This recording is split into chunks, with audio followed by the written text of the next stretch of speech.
Bonjour, j'ai choisi de vous présenter l'application Mentimeter.com. Mentimeter est une application que l'on peut utiliser sur un ordinateur, une tablette ou un portable. Mentimeter permet de faire des enquêtes et de collecter des données. Les résultats de ces enquêtes ont la forme de graphiques ou de word clouds. Pour la classe de français langue étrangère, Mentimeter donne un aspect ludique que l'on peut utiliser facilement pendant ou à la fin de la leçon. L'objectif que l'on atteint est surtout un objectif où les élèves ont énormément de plaisir et sont enthousiastes par rapport à leur utilisation de la langue française. L'utilisation de l'application n'est pas limitée dans le temps, mais par contre, on ne peut utiliser qu'un nombre limité de DIA par enquête. Si l'on veut utiliser plus de DIA ou un template plus élaboré, alors il faut payer. Mentimeter peut être utilisé pour tous les niveaux d'enseignement. Le professeur détermine lui-même le degré de difficulté et le contenu de son enquête ou des données qu'il veut collecter.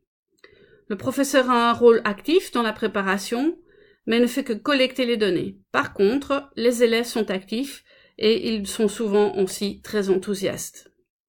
La taille du groupe n'a pas d'importance, que l'on soit seul ou dans un groupe ou un énorme groupe, ça n'a pas d'importance. Par contre, c'est vrai que le résultat est meilleur quand il y a une dynamique de groupe. Qu'est-ce que l'on peut concrètement faire avec Mentimeter ? Le professeur va d'abord sur l'application via l'adresse mentimeter.com. Là, il faut se loguer, mettre ses données, et puis on a la possibilité de faire des présentations. Chaque présentation peut avoir son propre style et aussi un résultat particulier, soit un word cloud, soit des graphiques. Dans le cas ici que je vais vous montrer, j'ai réalisé une présentation qui comporte 2 slides.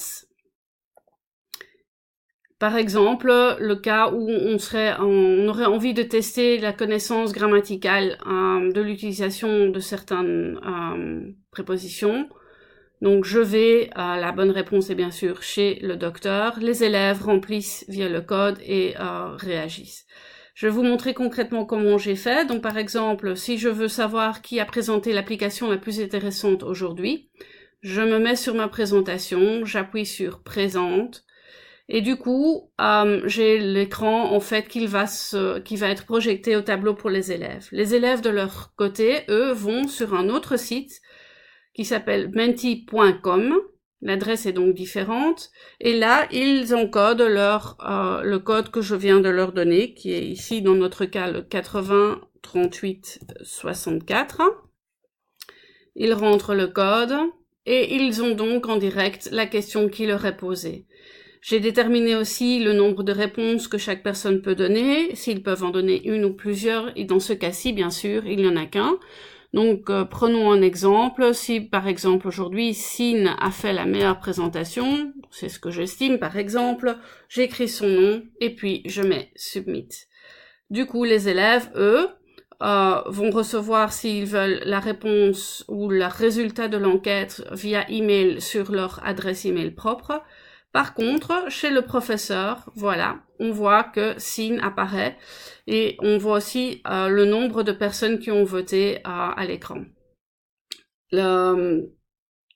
Si, bien sûr, les opinions sont différentes, il y aura différents noms.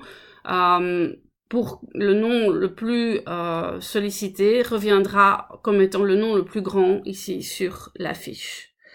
Donc, en fait, Mentimeter peut être utilisé comme ceci, pour par exemple, quand il y a eu une présentation orale, voir quel élève a l'avis du public, en tous les cas le vote du public, ou bien on peut aussi parvenir à faire certains tests et à voir des éléments de grammaire ou de vocabulaire, par exemple aussi vérifier s'ils connaissent certains éléments de la théorie.